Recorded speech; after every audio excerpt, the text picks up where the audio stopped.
अस्सलाम वालेकुम नाज़रीन। एमए करंट न्यूज़ में आपका खैर मकदम है। खबरों के साथ मैं सैयद अहमद अली। आइए नाज़रीन देखते हैं आज की अहम खबर। हैदराबाद के बालापुर पुलिस ने रौडी शटर इलियास नवाब के कत्ल की वारदात में मुलविस 8 रुकनी टोली को गिरफ्तार कर लिया। गिरफ्तार शुदगान में सालेह बिन हफीज़, महरूस, अबू बकर बिन हफीज़, इस्माइल बिन अब्दुल अजीज़, जाफ़र बिन हवली, बाबरी हमदी, शेख माजिद अल हसन, इब्राहिम मोहम्मद बिन अब्दुल अजीज़ अल कसरी और मौलाना सिरामर बरसीत शामिल है। पुलिस ने बताया कि इलियास नवाब और सालेह बिन महरूज एक साथ रियल इस्टेट का कारोबार किया करते थे। इनके दरमियान इख्तलाफात हो गए और इस दौरान मकतूल ने एक प्लाट पर कब्जा किया था। वहां लगाए गए सीसीटीवी कैमरों की चोरी हो गई। इसने सालेह महरूज पर शुबह करते हुए इसे फ़ोन पर जान से मारने की धमकी दी, जिस पर मुलजिम ने अपने साथियों के साथ मिलकर इतवार की रात इलियास नवाब का कत्ल कर दिया। थोड़े रोज़ पहले हमारा बालापुर पुलिस स्टेशन में एक इलियास नवाब करके राउडी शीटर का मर्डर हुआ था नाइट के टाइम पे। उस केस में आज हमने केस को डिटेक्ट करते हुए 8 जो लोग उसमें इन्वॉल्व थे उन सबको अरेस्ट किया है। उन सबके डिटेल्स ये हैं। जो पहला जो मेन एक्यूज है जिसने सारा काम प्लान किया और अंजाम दिया वो सालेह बिन हफीज़ महरूस है। दूसरा है उसका भाई है अबू बकर बिन हफीज़ है। बाकी के जो 6 लोग हैं वो हैं इस्माइल बिन अब्दुल अजीज़, जाफ़िर बिन हवाली, बाबर हामदी, शेख माजिद अल हसन, इब्राहिम मोहम्मद बिन अब्दुल अजीज़ अल कसेरी और मुनासिर आमिर बारासित। इनमें जो बाबर हमदी और मुनासिर आमिर बारासित हैं ये दोनों लोग बालापुर एरिया के रहने वाले हैं। बाकी के लोग चंद्रयान गुट्टा एरिया के रहने वाले हैं। ये जो जाफ़िर बिन हवाली है इसके ऊपर चंद्रयान गुट्टा पुलिस स्टेशन में राउडी शीट है।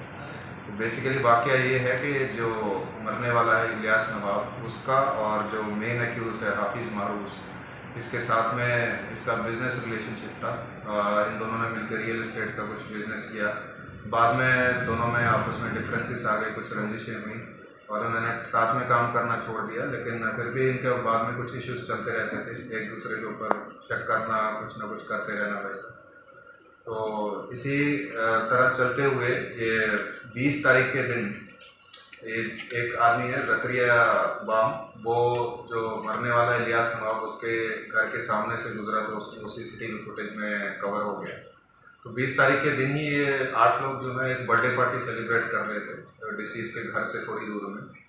वहाँ पे जो 8 लोग बर्थडे पार्टी करते उसमें ज़करिया नवाब भी आया। तो वहाँ पे जो डिसीज इलियास नवाब उसने उसको कॉल किया कि तुम मेरे घर से आगे से निकल के गए, और वो लाउड स्पीकर पे बात कर रहा था। तो लाउड स्पीकर में बात करते हुए जो इलियास नवाब है उसने उसको गालियाँ भी देनी शुरू कर दी, एवान को, हाफिज़ महरूस को। तो गालियाँ देते हुए उसने उससे फ़ोन पकड़ के खुद से बात की और दोनों ने एक दूसरे को धमकियाँ देनी और एक दूसरे को चैलेंज करना स्टार्ट कर दिया, गालियाँ देनी स्टार्ट कर दी। तो वहीं पे इन लोगों ने प्लान कर लिया कि हम इसको ख़त्म कर देंगे इलियास नवाब को। इसके साथ ही पहले का इंसिडेंट ये था कि ये जो डिस्ट्रिक्ट है इलियास नवाब, इसका एक लैंड है चंद्रयान गुट्टा एरिया में। वहाँ पे लैंड में कुछ उसने सीसीटीवी कैमरास वगैरह लगाए हुए हैं। वो सीसीटीवी कैमरास कोई चोरी करके ले गया करके इसको कुछ कंप्लेंट भी इसने दिया है। और वो चोरी करने वाला जो है इसमें इसका पक्का हाथ है सालेह हाफिज़ महरूस का, एवन का, वो भी इसको डाउट था। तो इसकी वजह से भी इन दोनों में काफ़ी रंजिश चल रही थी।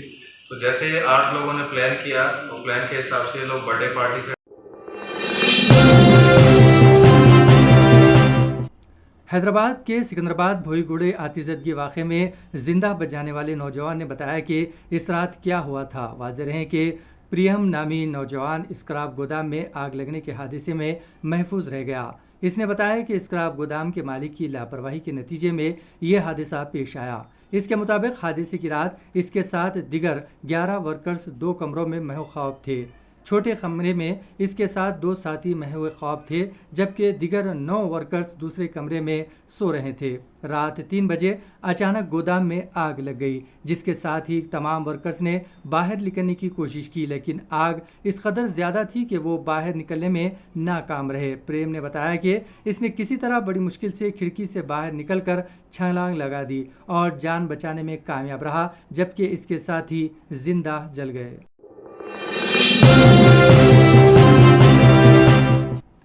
माइनॉरिटी फाइनेंस कॉरपोरेशन के चेयरमैन मोहम्मद इम्तियाज इसहाक ने आज वजीर दाखिला मोहम्मद महमूद अली के साथ मिलकर चीफ मिनिस्टर चंद्रशेखर राव से मुलाकात की और चेयरमैन मुकर्रर करने पर इनका शुक्रिया अदा किया। चीफ मिनिस्टर व सदर TRS चंद्रशेखर राव ने गुज़िश्ता रोज़ उन्हें माइनॉरिटी फाइनेंस कॉरपोरेशन का चेयरमैन मुकर्रर किया था। इम्तियाज इसहाक का ताल्लुक महबूब नगर से है और वो TRS पार्टी के सीनियर कायद है।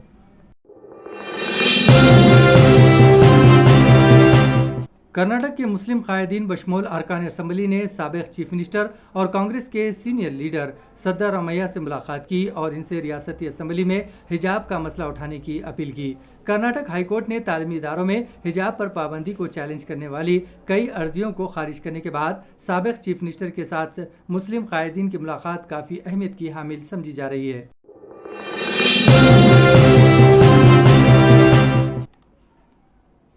हैदराबाद एशिया का सबसे बड़ा शहरी हवाबाजी का प्रोग्राम विंग्स इंडिया 2022 हैदराबाद के बेगमपेट हवाई अड्डे पर कल 24 मार्च से शुरू होगा।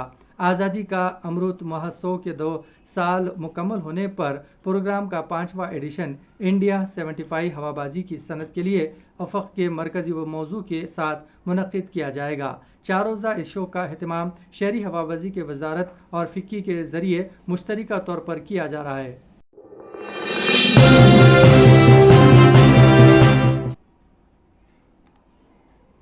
सुप्रीम कोर्ट ने जुमेरात को हिजाब के मसले पर कर्नाटक हाई कोर्ट के फैसले के खिलाफ अपीलों की फौरी लिस्टिंग की दरख्वास्त को मुस्तरद कर दिया, जिसने रियासत के सरकारी तालीमी इदारों में मुस्लिम तालिबात के हिजाब पहनने पर पाबंदी के कॉलेजों के इख्तियार को बरकरार रखा था।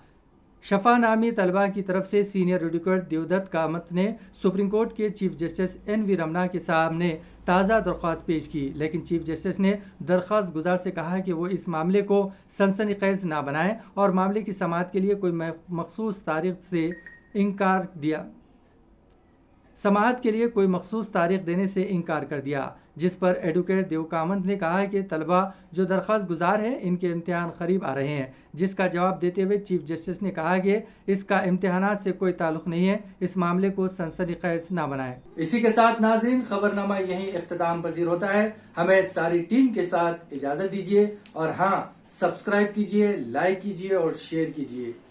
इसी के साथ हमें इजाज़त